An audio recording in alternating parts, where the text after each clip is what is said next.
In a world that is constantly pulling our attention outward to our phones, our jobs, our never-ending to-do lists, how often do we actually turn that focus inward? Today, we're diving into two really powerful meditation techniques, the body scan and yoga nidra. They're all about teaching us the kind of lost art of listening to our own bodies. So, the great Irish writer James Joyce wrote this more than 100 years ago, but wow, does it capture a very modern problem. So many of us live our lives completely from the neck up, We're totally disconnected from what's happening in our bodies, almost like we're just renting a space that we never really take the time to explore. And I mean, really check in. Not just when something aches or when you're hungry, but just to listen. It's a simple question, right? But the answer can tell you a lot. So how do we close that distance that Joyce was talking about? How do we actually learn to inhabit our own bodies? Well, let's explore two incredible paths that can guide us back home. Okay, so the foundation for this whole journey of reconnection is something called the body scan. Now, don't let how simple it sounds fool you. This is an incredibly powerful tool for building awareness. It's where it all begins. I want you to notice the key words here: affectionate and open-hearted. See, this practice isn't some critical inspection where you're looking for flaws. It's more like a gentle, curious check-in, like you're visiting a dear friend. You're simply moving your awareness through your body, part by part, just to see what's there. And this is not some new age fad. Not at all. The body scan is actually a cornerstone of the world-renowned mindfulness-based stress reduction program, or MBSR, developed by John Kabat-Zinn. It's a clinically studied technique that's been shown to help people manage stress because, well, it literally helps rewire our brain's default reactions. It creates this little buffer between a stressful event and how we respond to it. So how do you actually do it? It's beautifully simple. First, you just find a comfortable position, maybe lying down. Then you start by just noticing the natural rhythm of your own breath. From there, you begin the scan, systematically moving your attention from your toes, up through your legs, your torso, your arms, all the way to the very top of your head. And the real magic is in that last step. You're not trying to fix or change anything. You're just noticing. So what might you notice? Honestly, it could be anything. A little tingling, some warmth, maybe a tightness in your shoulders you hadn't even realized was there. But it's also completely normal to notice absolutely nothing at all, and that is perfectly okay. The goal isn't to force a sensation. The goal is simply to pay attention.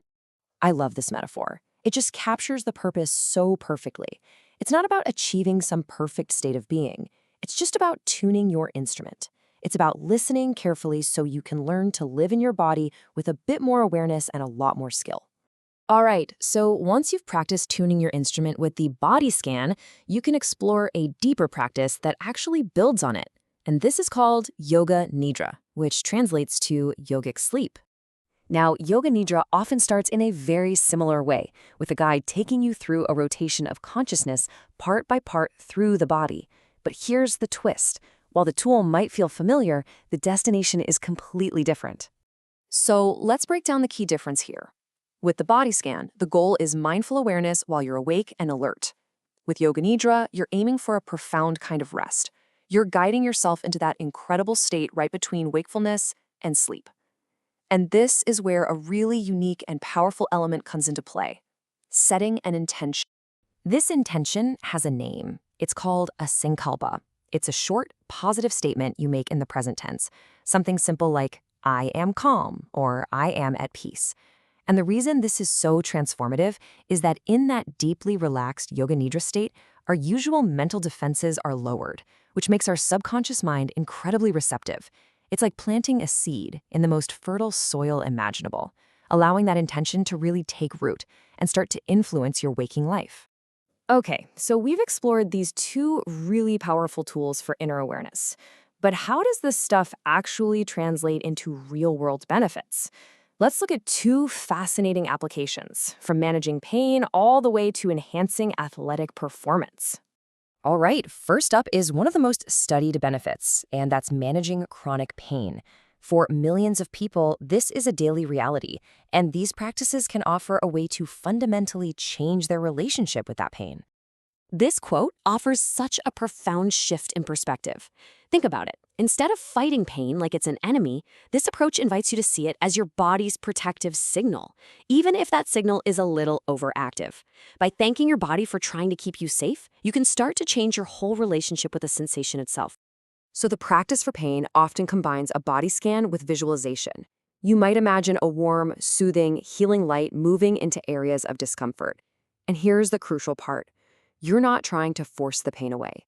Instead, you're learning to meet it with compassion and with acceptance. Okay, so from healing the body, let's switch gears to honing its performance. These same core skills are actually used by elite athletes to gain a mental edge and achieve their peak performance. Take Olympic gold medalist Alex Kleineman. She uses visualization to mentally rehearse her skills. Now, this isn't just wishful thinking. It's a way of building what they call muscle memory in the brain. By vividly imagining herself succeeding, she's actually firing the same neurons that get used in the physical act, which strengthens the neural pathways that lead to that success. Pretty cool, right? So you see, whether it's for healing, for performance, or just for feeling a little less stressed, all of these practices come back to one central idea. It's about cultivating a brand new perspective on your own inner world. And this right here is probably the single most important takeaway.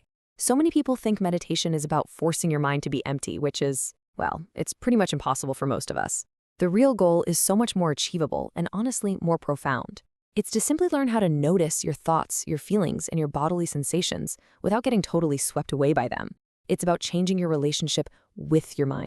So we end right where we began, with a question. But this time it's not about how often you check in, but what you might actually discover when you do. The journey of 1,000 miles, they say, begins with a single step.